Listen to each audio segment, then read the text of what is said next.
Hey everybody, happy Sunday. How are y'all doing today? So I don't know if you can see there on the camera, I'm at the lake, just sitting here relaxing in my truck. I just had a little bit of a workout at the gym.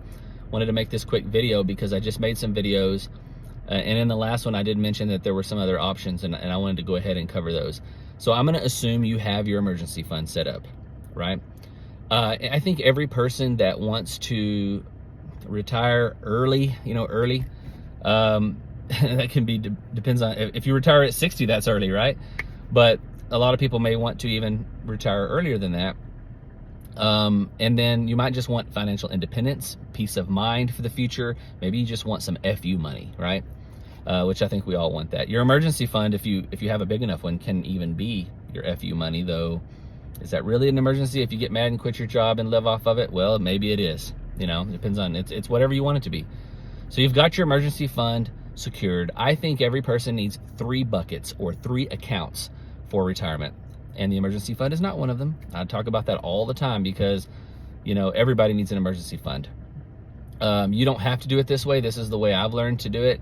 You need 3 investment accounts, or eventual retirement accounts, or living accounts, whatever you want to call them. I think every person needs 3. The first one we've talked about is your 401k at work. So I'm going to assume you have your emergency fund. Now you're doing some investing in your 401k, and you're at least going to contribute the match, which is usually 4 to 6% typically. Now you can just up that. You can up that 401k contribution that you're making. 2024, the limit is $23,000 that you can put in there. So that's the best way to look at that as well. That's something to work up to. Now, are most people going to max out their 401k contributions? No, they're not. And I'm not doing it right now either, though the last couple of years, like I said, I was making more money at my other job, and I was putting in that full amount. So you can always just up that, and that can be a good thing to do.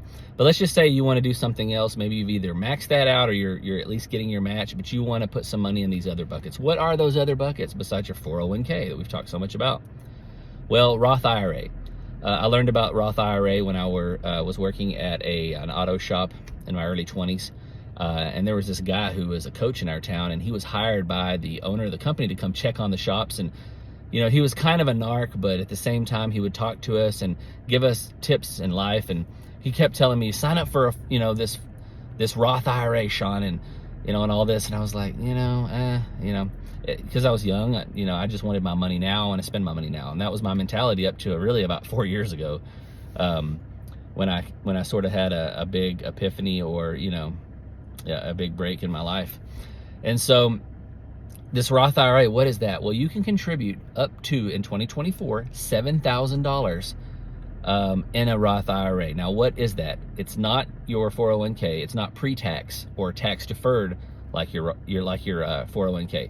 This is post-tax money. So the money that you get in your check that's already been taxed, you can now invest that in whatever broker you want. I usually prefer Schwab or Vanguard. Those are the two that I know that Fidelity has some great ones too, and I'm going to tell you right now that you're going to want to find a low cost, low expense ratio index fund that tracks the S&P 500. There's some other options you can do too if you are so inclined. I prefer those. They're very low cost. Most of them are anywhere from as low as 0.02 maybe to 0.06, and that means $2 or $6 for every $10,000 you have invested. So it's not much.